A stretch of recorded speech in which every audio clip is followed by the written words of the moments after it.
Ilja, thanks very much for joining us this morning. I was going to say today, this morning on the Pod Leaders podcast brought to you by Simon Gregory. How are you doing today? I'm great. Thank you for having me. I'm honored. I know that you know a lot of people in the industry, so that you picked me for this topic, I really appreciate it. Yeah, no worries at all. No worries.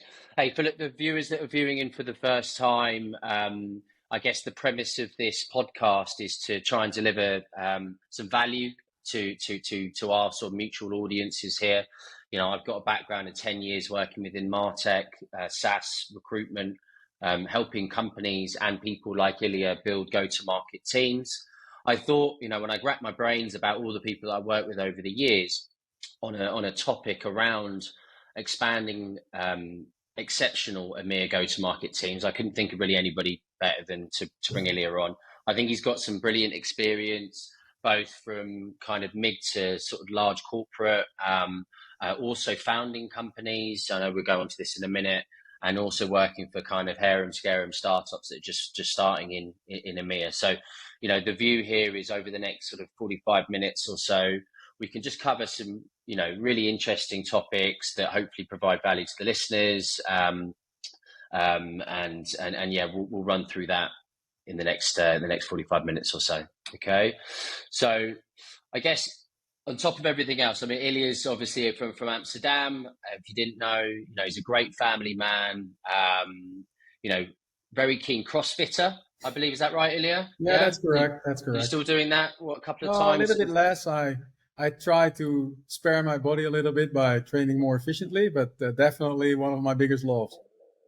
Okay. Well, whenever we've got together, we've always enjoyed a good glass of wine and some fine food. So, most recently at the OMR event, I think it was up in Hamburg a couple of months ago. Maybe too many wines on my side potentially, but yeah, I mean, I guess, you know, previous to this conversation, we've also had conversations with Kunal Pandya, who talked about sales enablement.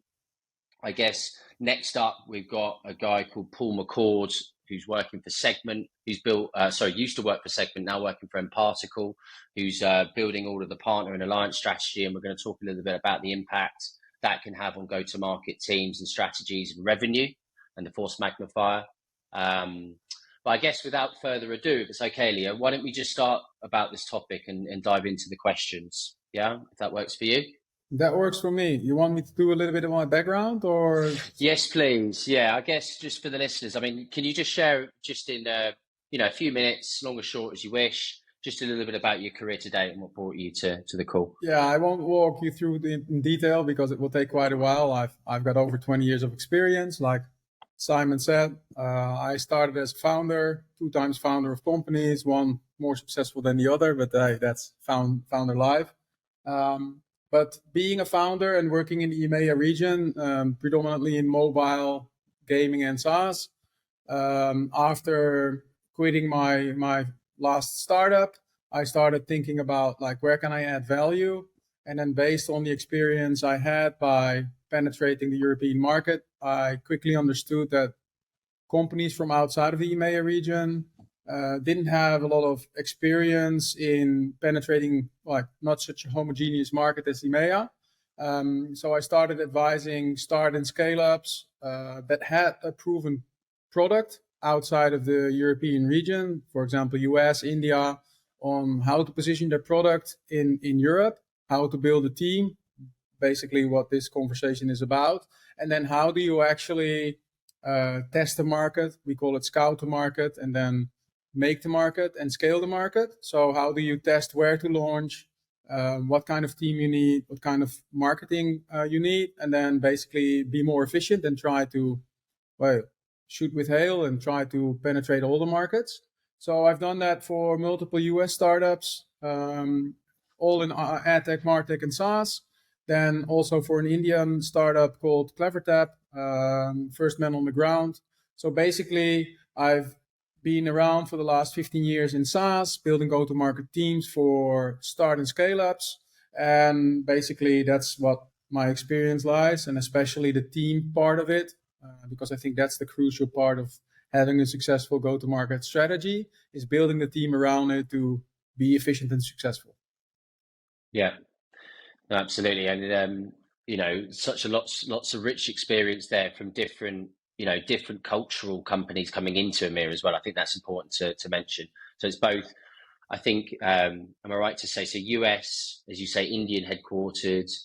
Am I wrong to say, is Tune American or was Yeah, it it's Israeli? American, Seattle-based. So Chartboost was San Francisco-based. Okay. Tune Seattle-based. That was the new San Francisco, I think. And then Yeah. afterwards, India. And now I the last two gigs were actually pre-seed seed startups in Europe. That's a different Yeah. kind of penetration in the market. But you're completely right. It's a very diverse cultural background in the companies, which is one of the challenges with building a go-to-market team in Europe, I think. Yeah. Of course. Okay, cool. Okay, just from your experience in obviously successfully scaling, go-to-market teams, can you share a little bit about your experience, like specifically with that in EMEA? Yeah, so it's very diverse. The go-to-market strategies can be built from different angles, but my experience lies mainly in very early. So there's no market presence or very small market presence in Europe. So that's a different angle. So that's where my experience lies. Key thing to remember here is that I tend to choose product that already have proven product market fit. I think that is one of the key things that people underestimate, especially if you join an early stage or seed startup. I think testing product market fit in Europe is even more complex because it's a relatively fragmented market. But I've been first man on the ground and built teams of 25 people. So first guy on the ground, build marketing, sales, customer success, and support. But also with Tune, for example, they had an existing product and an existing office in Tel Aviv, which was focused on performance marketing, affiliate marketing. And then we launched a new product line. So they asked me to basically define a strategy to go to market in Europe based on mobile attribution. We were the first to market with attribution. I mean, AdX would beg to differ, but we think we're still the first one. But and then it's basically trying to identify like who's your target audience. I think I go deeper into that in a few questions later. But it's about defining your target market, opening offices, hiring the right people. So my experience is really in building the foundation of a go-to-market strategy and executing upon it. Does that make sense? Yeah, it makes absolute sense. Yeah. And have you always had a bit of a playbook that you've tried to follow, that you've learned from somebody else? Or has it been just something that you've kind of crafted along the way? It's a good question. So what I see is that actually over the last 10 years, I crafted my own playbook. So basically what I've learned is that, and this is the interesting part, go-to-market often focuses on predominantly sales and revenue. But what I've learned over the last years and the last gigs I did is that focusing purely on revenue is very dangerous because yes, you can make some quick wins, but I rather have a playbook where you align marketing, sales, customer success. So basically, you build a foundational for a repeatable process and sustainable growth. And I think this is where the playbook comes in, is how do you actually put all the key figures into place? What are the key positions to fill? What kind of people do you need for it? So it takes a bit longer to ramp, but once you're ramping, there's actually no limitation if you go into hyper growth. And I think this is where a lot of people underestimate that foundation is key. Also, for example, in your tech stack, that shouldn't be a limitation on your growth in the future. And because you already have a proven product, in my case, you don't have to prove that the product works and that you can sell it. So it's more about building that foundation using a playbook. And then it's all about alignment between the different go-to-market teams. And what I said, sales in the end is the end result. But if you don't align marketing, sales, customer success, so pre and post sales as well, I think you will not set yourself up for success. So that's what my playbook is about, is how do you align different functions to make sure that 1 and 1 becomes 3. Yeah. Okay. And in terms of, that sort of outcome in terms of sales and revenue, clearly, attracting sales talent for early stage startups is, obviously is key to getting the right people. Like how have you gone in the past about, making that really appealing and compelling for people? Yeah, this is actually, of course, the key, not just with sales, but with all hiring all talent, especially in an early stage startup. Um, the good thing about it is, of course, that people who come on board really have ownership. And I think this is my style anyway. I'm an empowering leader where I want people to take ownership and want to run with it. But what I think that people underestimate, I mean, you come on board and you have your own network. You always take 1, 2, maybe 3 people from different organizations with you. But I know you and I know each other a long time. And the key to success for me has always been working with an external recruiter, because you don't want to spend the time on doing all the pre-screening and first round of interviews. And I think if you work very well with a good recruiter, they understand your needs, they understand the DNA that you're looking for, and that's how you can scale. So I think on the long run, when you're bigger, like 50, maybe more people, then you could consider doing like an internal recruiting team. But still, I think active sourcing for key people, it's too hard to do by yourself. So my definitely go-to is indeed you, but indeed external recruitment, to make sure that people hear about you. Because if you go to market, you don't have a name, you don't have a brand. You Yeah. have to convince people that they make the right choice. And I think once I have the conversation, I'm very capable of doing it. But spending my time on trying to find these people, no, that's not the best use of my and my team's time.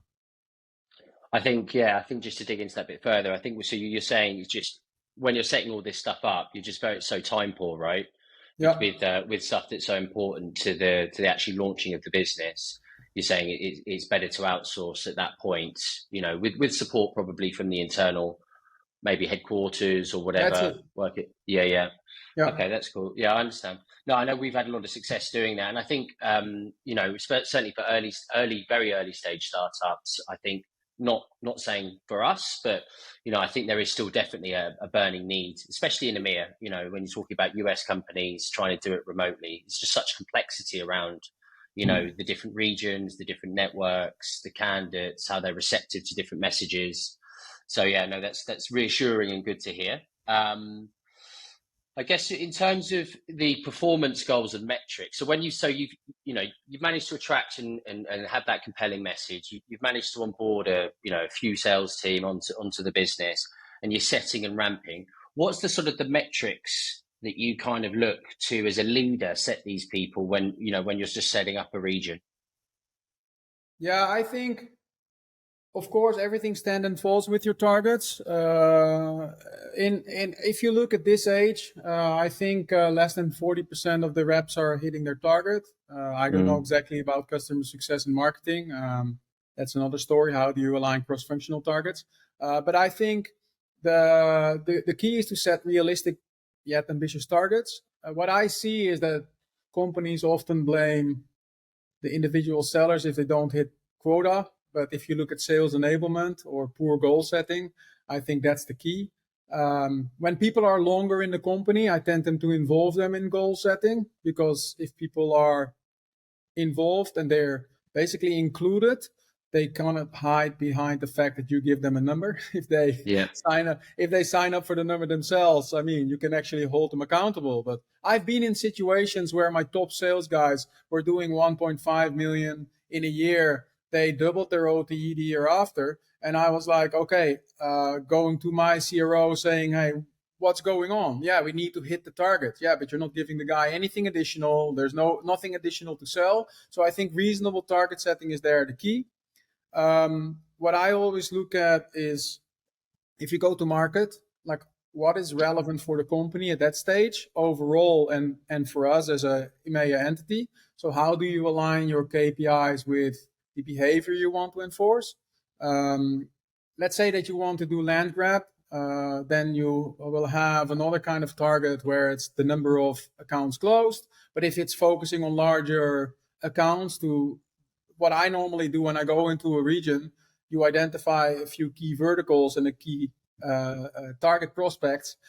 Because if you have those logos, every company has a few logos in their portfolio that other people say, oh, look, if they're using them. I mean, in India, I also made a go-to-market strategy in India once, and we went into the market and we basically killed it. But the first thing we said, there was a company called Flipkart. We needed that.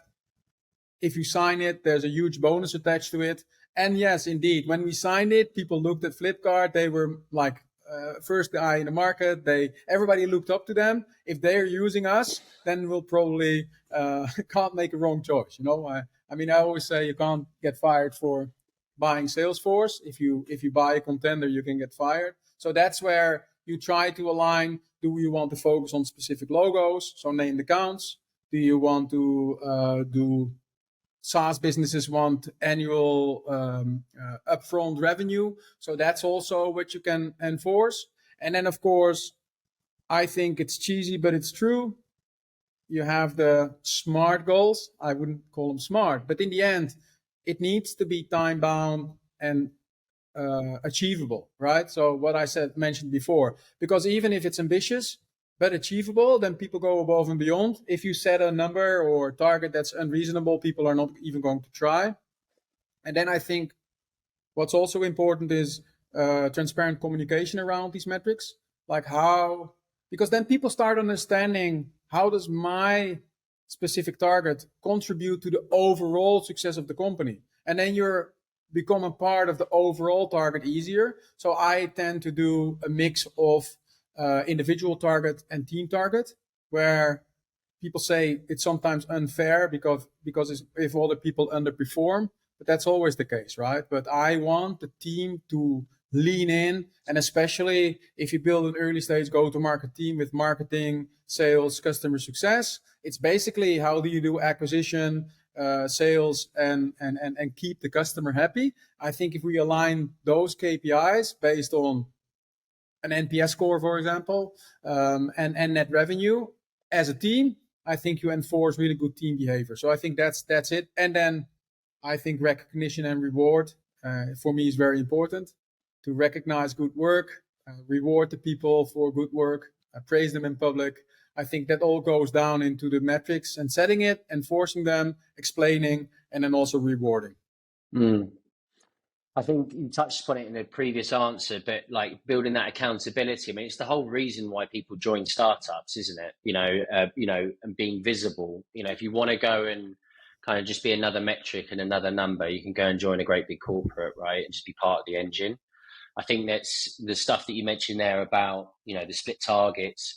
I think it's an interesting point, because I think that breeds really kind of, accountable and hopefully high performance sort of culture, where, people are going to put their arm around each other and help where necessary, and not just be looking after themselves, not be lone wolves, which I know there is a balance when you're in the market. You've got to be your own franchise, that type of stuff. But ultimately, if you want to go far, you want to go as a team, right? Yeah, I mean, I've let a star sales guy go because basically he was indeed overperforming, but I had the feeling it wasn't helping the rest of the team. And then you have a different kind of discussion, because if you think that 4 or 5 people are held back because one person is actually too dominant, then the question is, what do you want? And for me, team behavior is the key. You mentioned it already. That's the key to success. Company culture, team sense, helping each other out, not trying to steal each other's leads, but actually trying to help each other close leads. And I think that's the key thing. So you're completely right. That's the type of behavior I want to see. How have you found that goal setting? So it sounds like you've got a really clear picture in your head about what the team on the ground should be doing, and you work with them in that sense. How does that translate up into headquarters? Do you sometimes have a bit of friction there that you have to there's calibrate? often friction, but how what do I you say, manage if that? sorry? How do you like? Can you talk us through a little bit of how you've typically managed that, or is it just a trust thing that they have to just trust that you're closer to it than they are? So it's about company culture as well. Like, how's the DNA of the company? So frankly, I've been in a company where, yes, you're very successful and they give you more territory, or they give you better targets, or they give you more support, and then they indeed raise your target, but they ask you to be included. Like, I want my people to be included in their target setting. They ask me to be included. So that's the healthy way of doing it. And then, of course, if I say 10 million, they say 12 million. Yeah. But then you already knew, of course, a little bit, okay, that's going to happen. So I'm calculating it in. But I've also been in places where you are successful, and then what I said, they just double your target. And then it's, investors need to see more traction, or and then you get into a clash. But also, really honestly, that's not an environment where I personally thrive in, because then you're spending your energy in the wrong way. And I think all energy needs to be put into making it work, instead of fighting about our targets set correctly. But I think I wouldn't mention the companies, because I don't want to talk bad about people. But it has happened that it was basically, that's it, take it or leave it. Yeah, but I hit my number. My team hit their number. It's unreasonable now to basically double it and not put in extra money for example, marketing. So, and I think that's where, especially looking at heavily funded startups that are actually overvalued, and I think that's also something that has happened clearly over the last couple of years. People raise too much money on too high valuation, and now the pressure is basically too high. And then you go and set unrealistic targets, which are basically made up. And I think this is the key. If you have the feeling it's just made up, we make an Excel sheet. This is the money we need to make to be profitable, or to raise our next round, or whatever. I don't think that that's the way to go for target setting. So from your point of view, it's just going into, so for other sales leaders that are going to take on gigs like this, it's about just being conscious, obviously, about picking the right boss, DNA in the company, somebody that understands the market and is reasonable, right? And not under too much pressure from valuation perspective, clearly, right, in today's market. Yeah, That's for 100%. I think in the end, what is the cheesy way they say it? People don't leave jobs, they leave bosses. And I think yeah, in that sense, it's true. I mean, I think also a top sales guy, he's not, I mean, yes, if they hit their number consistently, that's true. But I mean, they're always being poached, right? Successful yeah, people are always being poached. People know about it. People in the industry know about them. They know who's good. And they're very wanted. And especially in this day and age, with the yeah. 200,000 layoffs in the last quarter, I think if you're a good guy, no, I think you need to be very good in Europe, especially as a boss. And that's why I say, I wouldn't even say call it the boss. I would call it the leader. Yeah, okay. You touched upon it a little bit about the collaboration and culture piece, but the next question is just about how do you ensure alignment and collaboration between functions within the go-to-market teams? You mentioned about marketing, customer success playing a key part here, but can you just dig a little bit deeper into that? Yeah, I think the key is, of course, it's communication, right? And especially looking this day and age with all the hybrid working and distributed teams. I've been doing this for 15 years. Distributed teams, working. I mean, my first 2010, I joined Chartboost, which was an ad network, games focused. Their headquarters was in San Francisco. And then basically, first man on the ground, building a team here. You're already distributed, right? Because the key functions are in another country, in another time zone. And then when hiring the people, I think what we said, cross-functional KPIs is quite difficult, but at least they need to align with, for example, what I've seen in the past is people setting marketing qualified leads for the marketing team. I'm like, okay, that's easy. Marketing says they're qualified, but the seller doesn't accept them, because there's a super low conversion rate from it. So very simple step is the marketing team needs to be comped on sales accepted leads, for example, or sales qualified. Then the marketing team would say, yeah, that's not fair, because what if they don't do their work well? But then you can ask yourself the question, do you trust each other? I think, did we build the right environment where the teams trust each other? And the other thing I would say is, why would a sales guy say no to a lead that's qualified? Yeah. Because in the end, it's going to cost him or her money, So I think trust is really important. So communication, trust, and what I said, transparent communication on how all these different KPIs align to the overall target of our company or the overall headquarters. I think that's in the end the key. What I actually do see often is that KPIs work against each other. So if what I said, marketing qualified leads versus sales qualified, then you look more into quantity versus quality. So then you actually they were counter effective. And I think this is more true also for focusing on short-term goals, not on long-term goals. So, I need to now quickly drive 1 million in revenue, whatever, hypothetically speaking.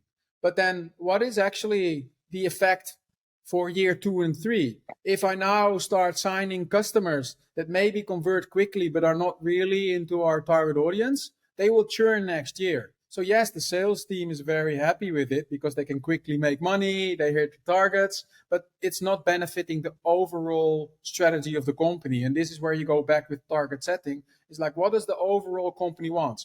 Long-term sustainable revenue, which is actually a multiplier on your valuation. That's much, much better than trying to do month over month quick returns, smaller customers that actually need a lot of hand-holding onboarding. So I think this is where it becomes scientific, like how do you balance the goals with the behavior you want to enforce with actually what is realistic as well. Because in the end, having a SaaS sales guy coming on board and expecting him to hit target after 3 months, it's not really realistic. So again, realistic is... And is that, I guess that's where some leaders just get it wrong, right? I guess it's just trying to strike that perfect balance where it's just a little bit out of reach, or like, a little, not too far away, but close enough that keeps everybody involved and motivated. That's an art in itself, I'd imagine. It's just trying to strike that perfect balance. Yeah, but I think recognition and motivation are key. In the end, if people lose motivation, they're going to also affect each other in a sense that people are going to complain, not openly. I mean, this is also where you need to create a culture of feedback, right? You need to hear it from the people themselves if they're unhappy before they start complaining to someone else. But you're right. I mean, keeping people motivated. That's why also they need to be realistic but ambitious, because otherwise it shouldn't be too easy. So yes, but I think very honestly that targets are key, but it's not the most essential part of building a successful team. I think that comes more into the enablement, the motivation, and accountability part. Yeah, and how do you foster that kind of, that continuous kind of engagement, motivation? I know you talked about realistic target setting and accountability and involvement, right? But how do you personally drive that? Is it also, is there still some room for a couple of beers together on a Friday night and talking about deals when you're together? Or is it, how do you personally sort of drive that culture? I think culture is what I mentioned, key for me. That's the person I am. Empowerment, culture. In the end, you spend so much time working, you need to enjoy it. And I've been in places where I really enjoy working, where you still, after 10, 12 years, you didn't work with the people, you still meet them, you text them, you meet them at an industry event, and it's great. And other cultures, basically, you leave and you don't speak to anyone anymore. But I think people are always looking for purpose. I mentioned it before. What is my contribution to the overall target? And that's not just in revenue. It's also, how can I be heard? How can I actually give my input as a sales guy to the customer success team or to the sales engineering? Or if you get feedback from the customers about the product, how do I feed it back into the company? But even more important, how do I get feedback on my input? So I really care about continuous feedback, and this actually goes 2 ways. I think it's key that both sides can give feedback. So what's going well, what's going less well, and then also from your manager point of view, you can actually give feedback to your manager. Hey, I'm missing X, Y, Z to be successful. But that's a two-way street. I think continuous learning. People always want to become better. Is that being a better seller, learning an additional language? Maybe people also want to move into different positions. What I've seen in the past is that people in a sales role weren't in the best place, but they were great in doing demos. Then you say, okay, go into a more account management or customer success role, where the people you keep the people that are having the right DNA, are very motivated, and move them into a different kind of role. I think that has worked very successful to keep motivation high, because if other people see that, they're also motivated, because they're like, oh, I'm not just interchangeable. I'm not somebody who they would replace, but there's really a place for me in this company. And that then the next step is, of course, career development. People need to have the ability to know what the next step would be. And I always say we can't have only managers or directors. So there's not room for everyone, and also not everyone wants to become a manager. But I think it needs to be clear what is the path for you. And also, if there's not a next step, don't be afraid that people will leave, because that will happen. Help them, give them good references, talk to them about their good next steps, be open about that conversation. If you're in a specific industry, for example, in AdTech, and you know good opportunities, help them, because if you create that kind of environment, it will always actually return positively for you, I think. But that's my way of building a positive environment where people actually go above and beyond, because that's the culture I want to create. I always say, if I tell people what to do, that's the maximum I'll get. But if I actually have them tell me, oh, we can do this together, then they go above and beyond, because they own it. Yep. And I think this is really important, what I've seen being successful in the past. What I mentioned before about India. What happened was, I had a great team in Israel, and we killed it in Europe. We closed all the large deals in mobile gaming. And then what's next? So we thought about what's next. And one of my guys, I still talk to him after 10 years. It's amazing. He said, India, ungained market, there's possibility for us. So what management said, I made a proposal, and what management said, okay, go to India, prove it. And what they did, we made a plan, we opened an office, killed it there again. And what I say is, if people surprise you and they come up with suggestions, they are not afraid to speak. And sometimes you have to say, well, that's not possible, right? We don't have the money, there's no room for it, or just focus on what you should be doing first. But I think this is what I like about that environment, is that people then just take it and go above and beyond. Yeah, that's cool. You know, giving people creative license to have a voice. I think that's really, really empowering, right? And there's a quote, isn't there, Steve Jobs or something about, you know, hiring smart people. You know, I think, I can't remember the exact wording of it, but I think it's along those lines. On that as well, you know, I think it says a lot about somebody's person and character, you know, how you treat people when they've handed their notice in. I see it so often, you know, with other, not naming any names, of course, but, you know, if you're going to support them on their way out, you know, the industry isn't massive, you know, obviously it's a long journey across different vendors and stuff, and people talk, right? But if you're going to support people, even when they're no longer actually actively contributing to your cause, I think that says a lot about you as a person. So it's that, you know, to your point, I think that's a really, really great thing to continue to do so. To mention on that, I think what you've seen now is, in my past role, I worked with someone, Ingmar. He actually talks about employee experience from start to finish. So the first touch till basically closing the door behind you, whatever reason that is, being just wanting another job, terminating somebody's contract. What I really value about that is that it's about not even about how they speak about you as a company, but it's just how you want to be as a company. You want to recognize people, you want to recognize you work with people, and they are your key assets in no matter what function they are. And I think that employee experience is really important and becoming more and more important as well. I think companies forget that, just talking from a recruitment standpoint, sometimes I feel there isn't enough thought about the touch points to the open market, around, interview speed, around interview feedback, around, not necessarily when they're in the business, but when they're almost interviewing for the company, not necessarily through a recruiter, but even direct. I hear such mixed signals, and that's something that is 100% in the company's control and will be, it will be the kind of the start or the end of them hiring great people. So that's cool. I mean, I know we know Ingmar together. That's good that they've got that in place.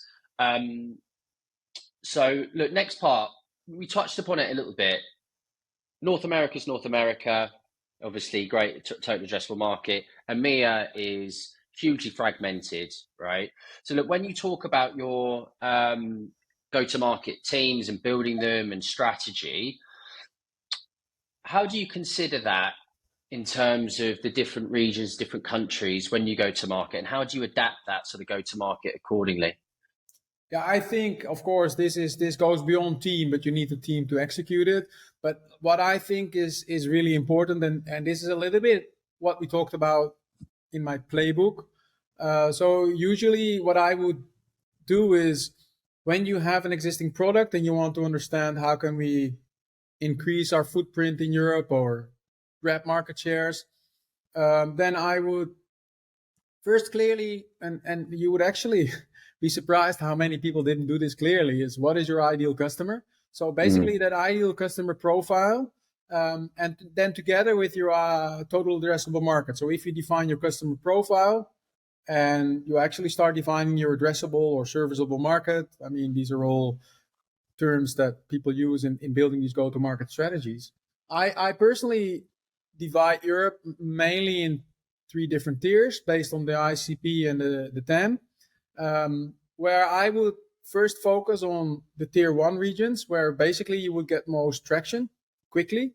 And that is the most active territories. And often you come down to the same ones: DACH, Nordics, UKI, and then you have the tier 2 countries. But why I divide them is, if you try to spray and pray, you're not going to be successful. You only have one marketing budget. You cannot hire 10 sellers at the same time because you can't ramp them. So what you do is you assign 3 tiers. Then you say, okay, pick the first tier, start hiring quality talent for those tiers.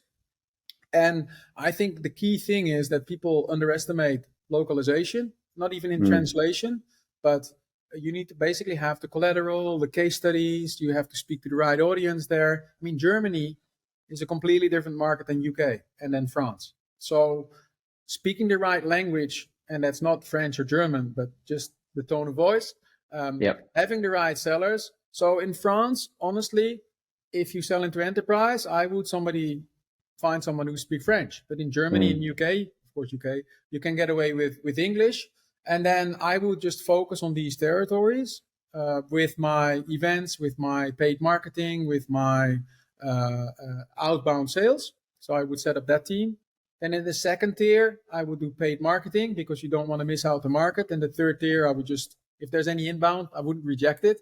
But what you just then start doing is you can start combining your outbound with named accounts. So you can really build and align a strategy across marketing and sales, because I think that's in the end the key.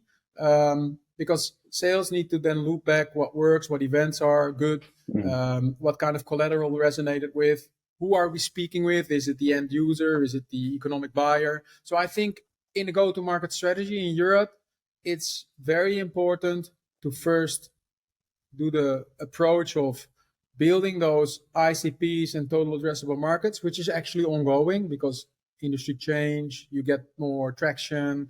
But I think that's the key, what people underestimate. They just say, oh, UK is the biggest market. But then maybe you already have a big local competitor, that has foot on the ground. So maybe you should then focus on UAE, who's actually part of the EMEA region as well. There's a lot of big brands, but it's often an underserved market. So I think that's where I would start, hire the right team. It's also something I wanted to touch on. Often people underestimate revenue or sales ops in your go-to-market team. That's a key hire, because you need that person to help you to build this foundation, your reports. Because if you start selling into a market, you need to understand how many people do I speak to, how many conversions did I make. You need to have your reports ready. You need to basically analyze all the data coming in from day one. And that's not something that a sales leader or an account exec should do. You should have somebody in a specific role that establishes technology, build the right reports, so you can have a more scientific approach to sales.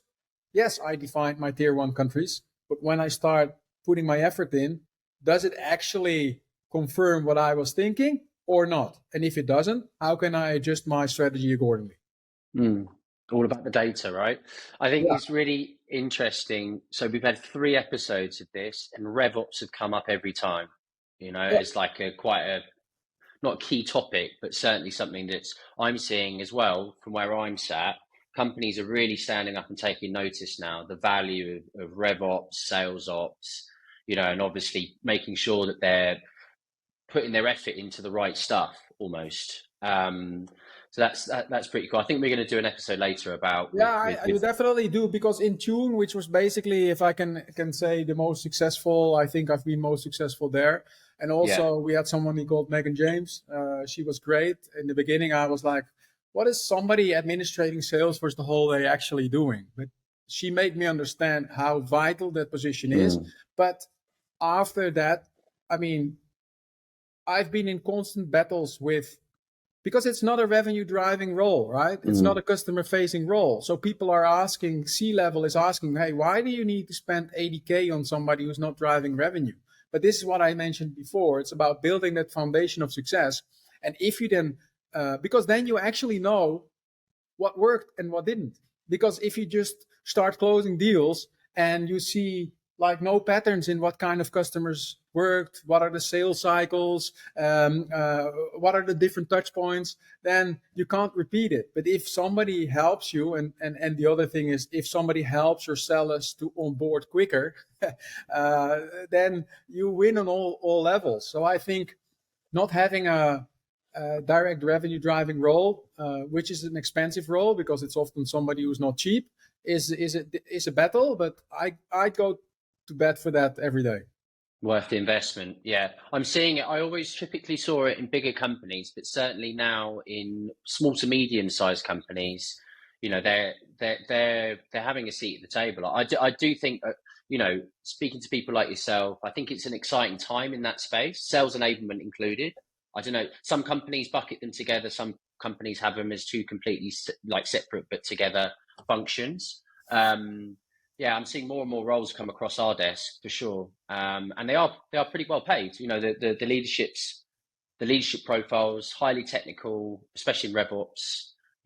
It's exciting. They make you frog leap a certain level, and I think this is as building a go-to-market strategy. You want to actually, I mean, there's always pressure, right? Because it's a huge investment up front. They're hiring a team. They're establishing often a headquarters. They're poaching people from different other companies. So probably you have to pay a little bit above market average to get the right talent, which is another discussion, because often they want to pay peanuts, and then I always say you get monkeys. But in that sense, I think if you can actually take shortcuts by building an account list, by having a RevOps person, it saves you so much time. And I think this is the angle I always take. How fast do you want to get to the number? You will get to the number, but do you want to get there in 2 years or in 18 months? Yeah. Okay, cool. You touched upon dispersed teams. So, you said you've been working in dispersed teams for 20 years or 15 years, I think. So maybe COVID wasn't too much of a jarring. COVID, a dispersed team doesn't mean you never meet, right? But COVID made you never meet. Yeah, of course. But how have you found that, in the current, how do you manage that? How do you, what's your kind of mantra in terms of dispersed teams? Yeah, I think I'm somebody who really values FaceTime. So Mm. I think that in the end that's key, right? For me, I think what doesn't make sense this day is that people say no offices. I want to be fully remote. In the end, I think if you look at sales, you can't be. Yeah, you're fully remote, but you still have to attend events, visit customers. So that's a different kind of FaceTime. I think that's still being on the road. Um, but I think what I've seen work is that you will have some kind of a base where people meet on a very frequent basis. But if you look at customer success, support, marketing, for me personally, I prefer them to be in the office at least 3 days a week, working together, understand the challenges, especially if you are in the stage where you still need to start scaling. You need to continuously talk to each other. There's continuously conversation, and I think you miss so much by just having Zoom calls, because then you're just having the agenda, and then people try to do the Friday afternoon drinks through Zoom. I don't believe in that Mm. kind of stuff. Yeah. But I think in-person meetings, and if you do a fully remote team, do it quarterly. Just meet each other for a week. Just spend time with each other. But I think again, building that culture, you need to have in-person team meetings to understand. Also, very honestly, if everything goes well, nobody cares. But if things Yep. are tough, or we're not on track to hit target, if you know each other, you're much more willing to basically step up a notch and help each other. So for me, I think the COVID was a disaster. I still think that it's really bad that people think you can work fully remote. Um, I know it's not a very popular opinion I'm expressing here, but why I'm saying is there's a reason why a lot of companies are turning around and saying, hey, listen, for us, it doesn't work fully remote. And that again comes down to that company culture, the building the trust. And I'm a guy who's very flexible. I mean, if you work different hours than we do, fine, as long as you get the job done. So it's not about control or seeing people in the office. It's all around spending time together, be personal, and then basically also chat informally about, okay, I'm stuck here, or how did you do that, or what is your bigger challenge. And for me, it's also a lot easier to talk on a very casual way. I'm a one-on-one guy, but I'm much more, if I'm surprised in a one-on-one, then I didn't do my work well, because I need to understand what's going on, how can we help, how can we actually support the team, and that's the best way. I know it's a long answer, but it's not a very concrete answer, but this is how Yeah, I yeah. think about it. I mean, there's such changing and, such a varying opinion of this. I also feel there's no substitute for being in person. But I appreciate post-COVID, everybody has different, pressures around, lifestyle, family, traveling, moving out of certain cities for various reasons, etc. Um, the other, I mean, Yeah, but it's it's a interesting that we needed COVID for that, right? I've always been yeah, like that. I mean, I always give the example. I had a guy who was an avid kite surfer.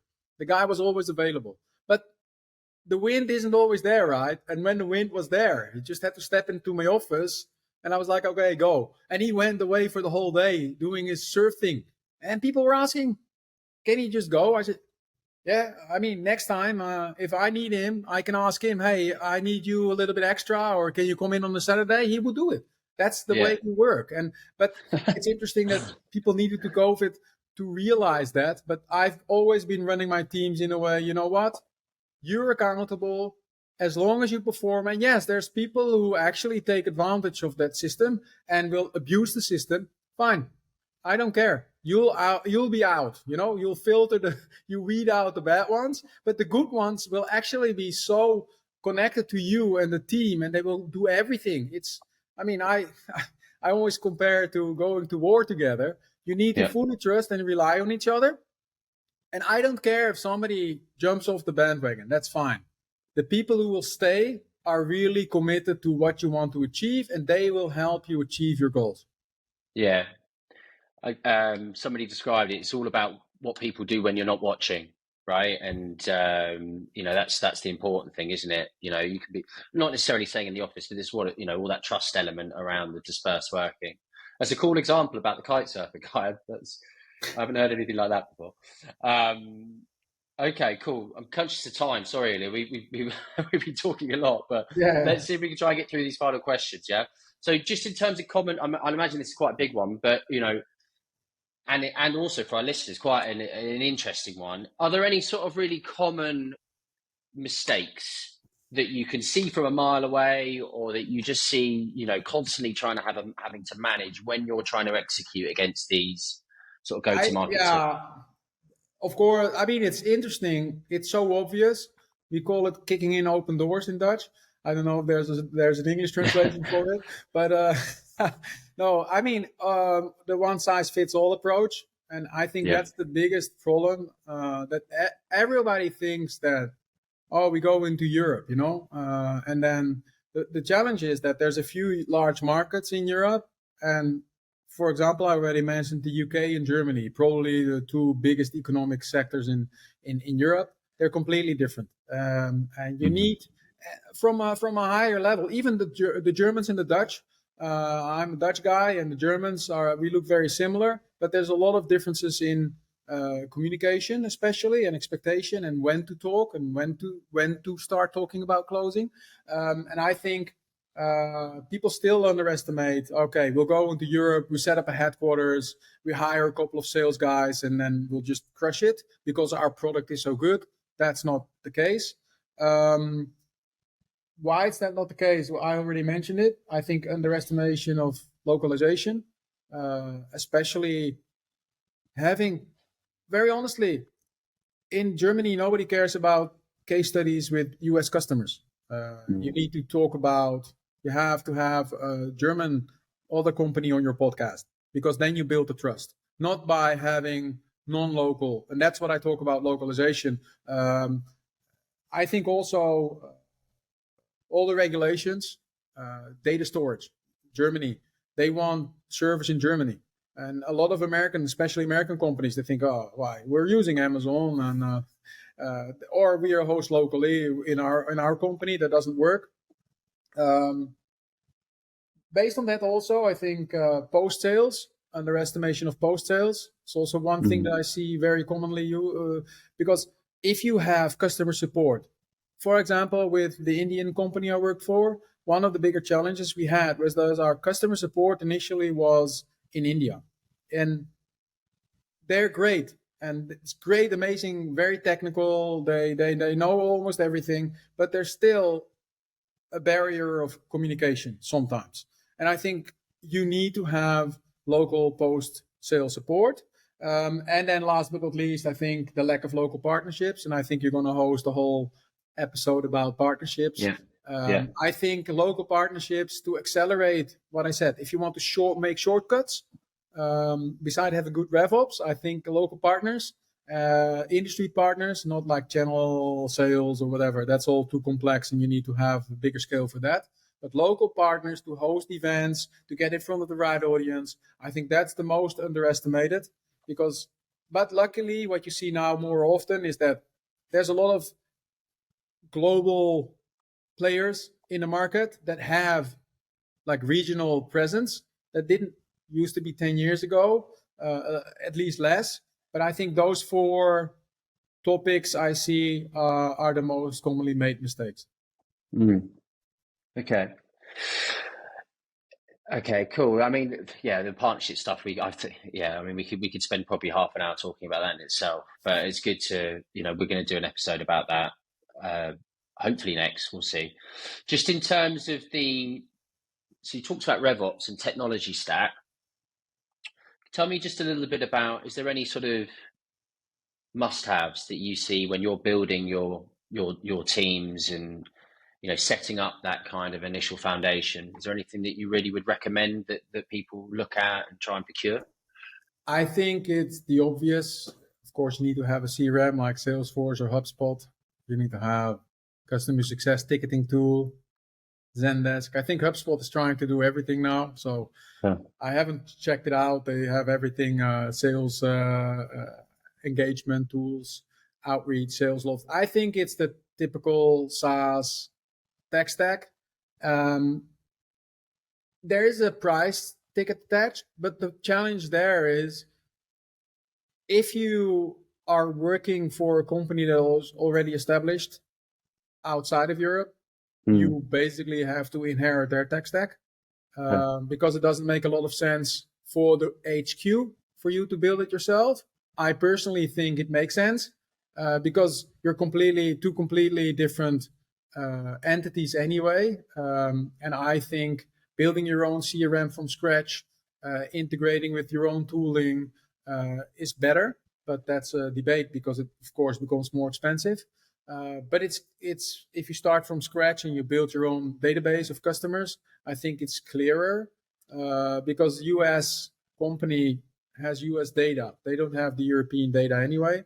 So I think that's a big difference. But it's the obvious one: CRM, sales engagement, and then basically, I think if you work with a distributed team, you need Slack. I've tried other tools, and I wasn't a big fan of Slack, but in the end, I think it's the only one out there. Just quickly to double back on a few questions back, but do you use anything? Is there anything particularly you use to build your ICP or TAM? Very honestly, that's for me. Basically, for your TAM, it's an Excel sheet.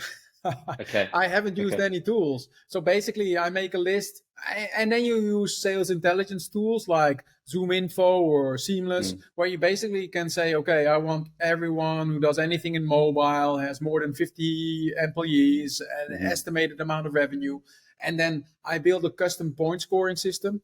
I won't go too deep into that, but it's custom, and this is also part of my own playbook where I basically have a custom way of building it, and then you expand it onto your own industry. But there's not a specific tool. I've looked into these tools, but the problem is, in the end, I thought marketers had a lot of tools, but in the end, in sales, you're having the same thing. You have so many different tools, and honestly, Google Sheets still works. Innovation. I know there's there's lots of innovation out there, and obviously it depends how it's put into actually like formal application, but it's good to hear that Google Sheets is still the still the oracle. Yeah, and then interesting, and then when you need RevOps, they import it into your CRM, right? So that's how you also keep it clean. Yeah, of course. Okay. Hey, look, just quickly. So, in terms of interviewing, so we talked about candidate experience, yeah. From your experience, how would you run an interview process if you were trying to bring on a really top seller? Is there a particular number of interviews, or how would you treat that experience? Yeah, I think so one comment I want to make there is that I've seen so many companies that they pretend that the candidate needs the company. It's the other way around. So I'm more the guy that sells the company and have the candidate interview me about it.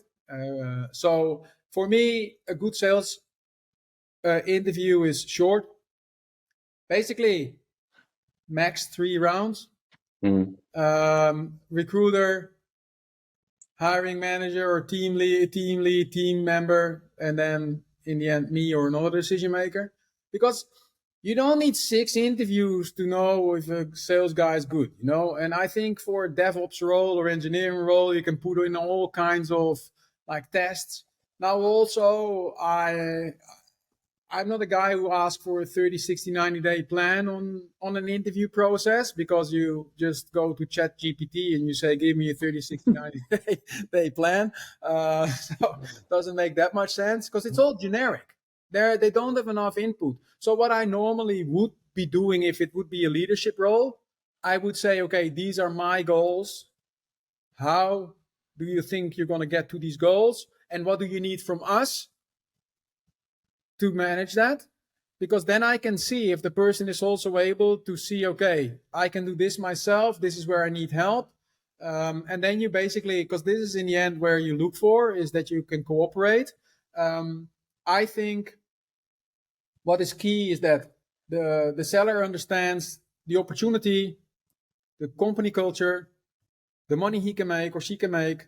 And I think that's the key. And then have the feeling that you really value the person and they can interview you. They can ask me questions. I honestly never hire anyone who doesn't ask me any in-depth questions, because in the end, you're not genuinely interested, right? You're just wanting to make the money or you need the role, but you're not really interested in us as a company or me as a person or us as a team. Make sense? Yeah, curiosity, right? I always like that question when you ask people, what do I need to give you to be successful? I think the answers that come back from that really, really tell if somebody's on the ball, knows what they're doing, has been there before. If it's kind of a wishy, unless they're specific on that answer, I think it will all fall apart. It shouldn't be you telling. I think what you're trying to say, it should be you telling them. They should be the one that's sort of somewhat instructing their own fate. And this all goes again into accountability. I want them to be so my first, let's say 90 days is all about ramping somebody and making somebody ask us as a company, this is what I need to be successful. Because in the end, that's how you work as a team, right? If you don't, and after 6 months, if somebody doesn't hit quota and he starts asking about, but I needed this and I needed that. Yeah, why didn't you tell me like 4 months ago? And I think this is also in an interview process, what's going to be very clear.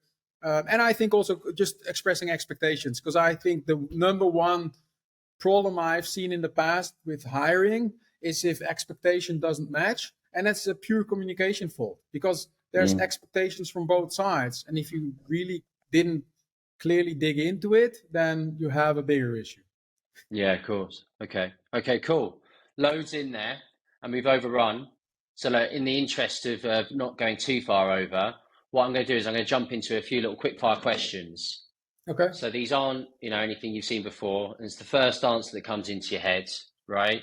And just to build a little bit more personality into the, obviously for people that don't know you, right? Yeah, I have first question is personality, so. Yeah. No, I didn't say that. I just thought, maybe a bit more rounded away from building go-to-market teams. Right. First question is, favorite piece of tech or app you are using now, personally? I must say that it's LinkedIn. Oh, no. Yeah. Oh, I'd like to say me too. I spend too much time on it. Right. iOS or Android? iOS. Yeah, okay. Night at the disco or night at the restaurant? Whoa, difficult one. Probably at my age, night in the restaurant. I thought you were going to say something different. Favorite food? Barbecue. Okay. Favorite movie? Favorite movie? Can it be a series? It can be. Peaky Blinders. Okay, cool. Favorite place you visited on holiday or just generally visited?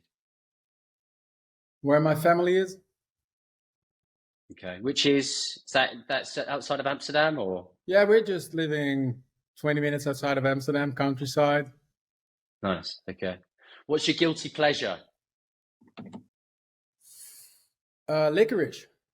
Oh, really? Okay. If you had one superpower, what would it be and why? If I had a superpower, what would it be and why? I would want to fly. Okay. Because freedom, right? Of course. Obviously, God forbid, health and safety is always front and center, but your house is burning down, right? You've got one personal item that you can take with you and salvage.